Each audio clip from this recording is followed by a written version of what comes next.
Ce soir, nous recevons un humoriste congolais natif de Lubumbashi dans le sud de la RDC. En février dernier, il soutenait les léopards congolais pendant la Coupe d'Afrique des Nations en Côte d'Ivoire. Pour cela, il avait publié une vidéo qui depuis est devenue un phénomène sur le continent. Regardez. Côte d'Ivoire, on arrive. Côte d'Ivoire, la RDC arrive. La CAN sans la RDC, c'est une panne. Donc on sera absent au pays pendant un mois. Les Brassavillois, restez surveiller le fleuve.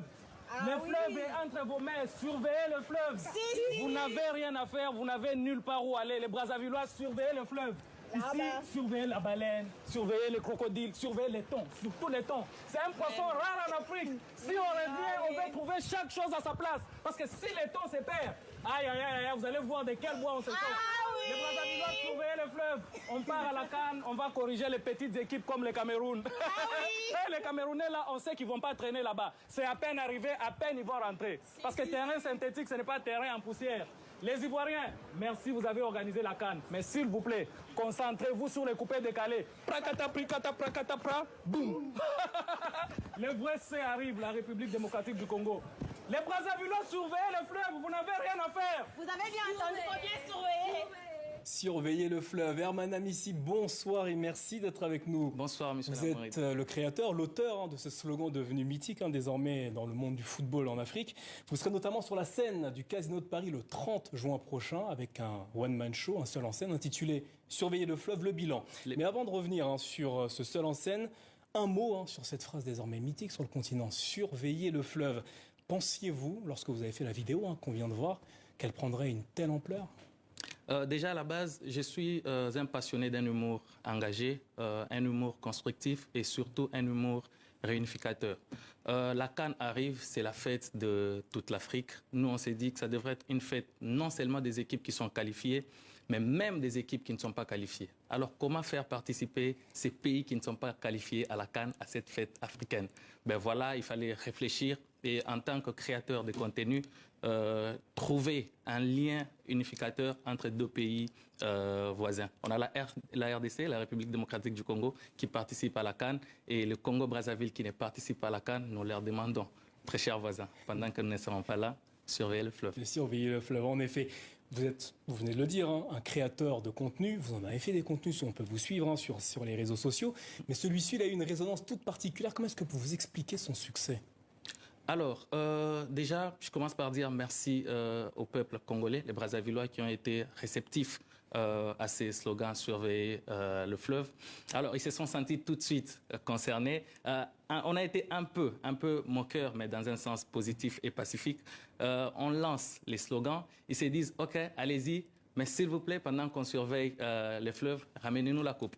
Et c'était une sorte de concurrence. Bah là, non, ils vont rentrer maintenant, ils vont pas rentrer maintenant. Vous continuez à surveiller le fleuve et c'est parti comme ça. Alors, surveiller le fleuve a suscité un engouement. Je ne sais pas si vous y attendiez, mais l'engouement, il était au rendez-vous. Des artistes, des sportifs, même notre collègue Dominique Chimbakala s'est prêté au jeu. Comment, selon vous, cette surveillance du fleuve, sur quoi elle repose exactement? Quel est le message que vous avez voulu lancer derrière? On a cette richesse commune qui est le fleuve Congo. Par là, on voulait prêcher l'unité. Je l'ai dit même une fois, nous sommes un seul Congo, avec K, je l'ai dit. La RDC ou encore le Congo-Brazzaville, ces fleuves qui nous réunissent ne devraient pas nous séparer. Et ce message était notamment l'occasion pour vous de mettre la lumière sur une cause, notamment sur les violences faites aux populations dans l'est de votre pays.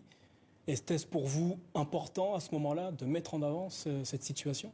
On profitera pour la paix en République démocratique du Congo, pour la paix à l'est du pays. On profitera de chaque occasion qu'on aura devant les médias internationaux pour passer le message. Et la CAN était une autre opportunité et on l'a saisie pour décrier ce qui se passe à l'est du pays. Alors quel bilan est-ce que vous faites de cette surveillance du fleuve? Alors, tout a été bien préparé pour que la surveillance se passe très bien. On voulait tout faire pour que nos très chers voisins ne se plaignent pas après. On les a donné tous les matériels qu'il fallait en fait pour une très bonne surveillance. On a donné un horaire à respecter. Il y avait même un horaire, il faut bien le préciser, voilà. Il y avait même un horaire. L'horaire auquel on a joint nos amis en fait, de la diaspora. On s'est dit lundi, mardi, mercredi, jeudi, vendredi, samedi, il y a ceux qui sont au pays. Dimanche, La diaspora, c'est votre tour. On vous laisse 5 à 6 jours de préparation. Faites vos valises. Est-ce que tout le monde est au rendez-vous? Tout le monde était au rendez-vous. Il y en a quelques-uns qui n'étaient pas au rendez-vous. La raison même au fait de ces spectacles, c'est 30 juin au Casino de Paris. Le bilan, c'est une forme de restitution. On doit savoir qu'est-ce qui a manqué, qu'est-ce qui n'a pas marché. Ils nous doivent des explications, surtout les gens de la diaspora, parce que nous, on fait les bilans. On remarque que lundi, ça va, mardi, ça va, mercredi, ça va, jeudi, ça va, samedi, ça va, mais dimanche, il y a eu quelques pertes. Ceux qui sont au pays disent, c'est pas nous, en fait, qui surveillons le fleuve dimanche, c'est la diaspora. Mais je me suis dit avec mon équipe, allons-y à Paris, allons-y en France. Le Casino de Paris est prêt à nous accueillir. Et la diaspora devra être là pour s'expliquer. Ça sera le 30 juin prochain au Casino de Paris. Donc, au-delà même du spectacle, du slogan « Surveiller le fleuve », vous, comment est née votre vocation, votre passion pour le seul en scène? Alors, comment j'arrive d'abord sur scène? Je l'ai dit tantôt, je suis un passionné de l'humour. Mais au-delà d'être passionné de l'humour, à chaque fois, je me dis à quoi je peux servir mon pays. Je voudrais... Parce que vous êtes également ambassadeur, il faut bien le préciser.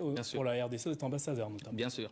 Je me disais, à chaque fois qu'on parlerait d'Herman, qu'on sache en fait mettre Herman à part et dire qu'il a apporté tel ou tel dans le domaine culturel de la République démocratique du Congo.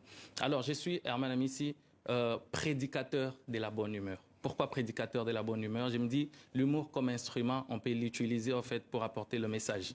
Et moi, je suis un prédicateur. Un prédicateur prêche. Prêcher, c'est éduquer. Prêcher, c'est instruire.